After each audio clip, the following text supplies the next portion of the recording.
Hello সবাই, আজকের গল্পটি আপনাদের পছন্দ হবে, কিন্তু তার আগে সাবস্ক্রাইব বেল আইকনটি চাপুন যাতে আপনি ভবিষ্যতে আরও নতুন ভয়ের গল্পগুলো মিস না করেন। গল্প অদ্ভুত গ্রামের প্রাচীন লেজেন্ড। অনেক বছর আগে এক অদ্ভুত গ্রামের মধ্যে একটি প্রাচীন রূপকথা ছিল। গ্রামের নাম ছিল হারবাড়ি।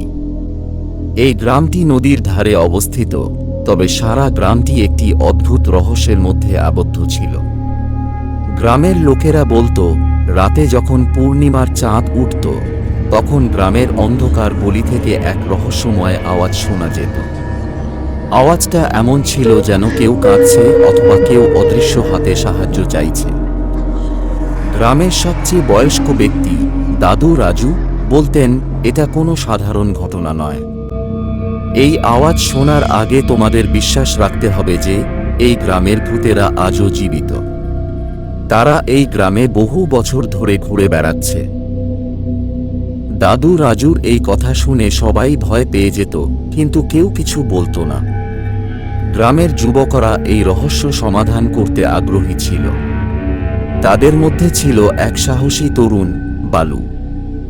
বালু তার বন্ধুরা মিলে সিদ্ধান্ত নেয় যে তারা একদিন রাতে সেই গলি পর্যন্ত যাবে এবং এই রহস্য উদ্ঘাটন করবে।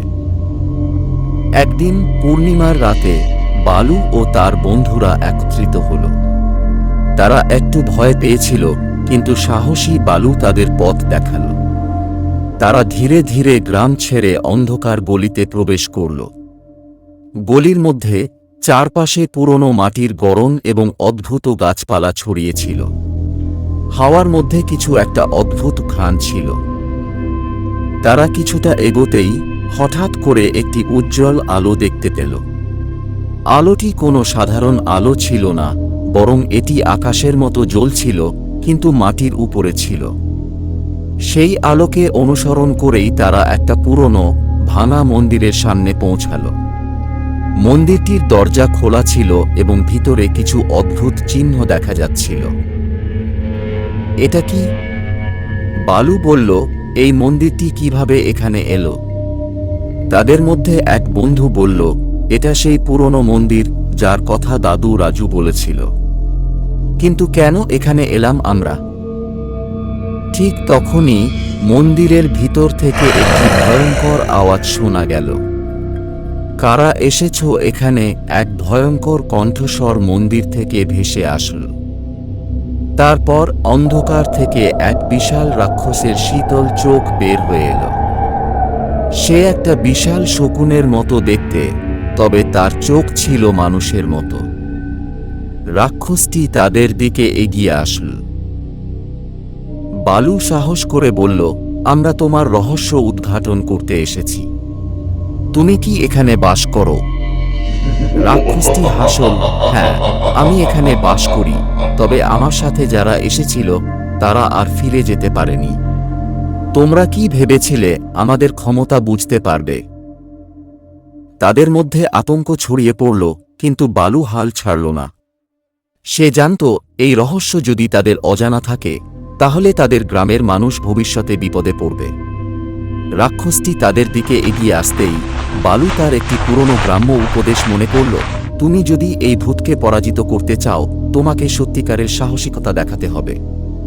এই কথা মনে রেখে বালু তার বন্ধুকে বলল, দৌড়াও, আর ভয় পেও না। রাক্ষসটি তাদের দিকে এগিয়ে আসতেই বালু তার একটি পুরনো গ্রাম্য উপদেশ মনে করল, তুমি যদি এই ভূতকে পরাজিত করতে চাও তোমাকে সত্যিকারের সাহসিকতা দেখাতে হবে। এই কথা মনে রেখে বালু তার বন্ধুকে বলল, দৌড়াও, আর ভয় পেও না। তারা দ্রুত মন্দিরের ভিতর থেকে বের হয়ে এলো। কিন্তু যখন তারা গ্রাম পর্যন্ত পৌঁছাল তখন সেই ভয়ঙ্কর শকুন তাদের পেছনে ছুটতে শুরু করেছিল। বালু বুঝতে পারল সেই শকুনটি আসলে ছিল সেই পুরনো গ্রামের রক্ষক, এবং সে তাদের আসল উদ্দেশ্য জানতে চেয়েছিল।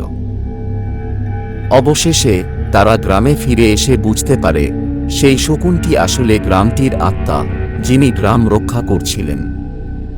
বালু বুঝতে পারল তাদের সাহসিকতা আর ঐক্য ছিল তার কাছে সবচেয়ে বড় শিক্ষা। এরপর থেকে গ্রামে কোনো অদ্ভুত ঘটনা ঘটেনি, কিন্তু সেই রাতের গল্পটি হাড়বাড়ির প্রাচীন লেজেন্ড আজও সবার মুখে মুখে ফেরে।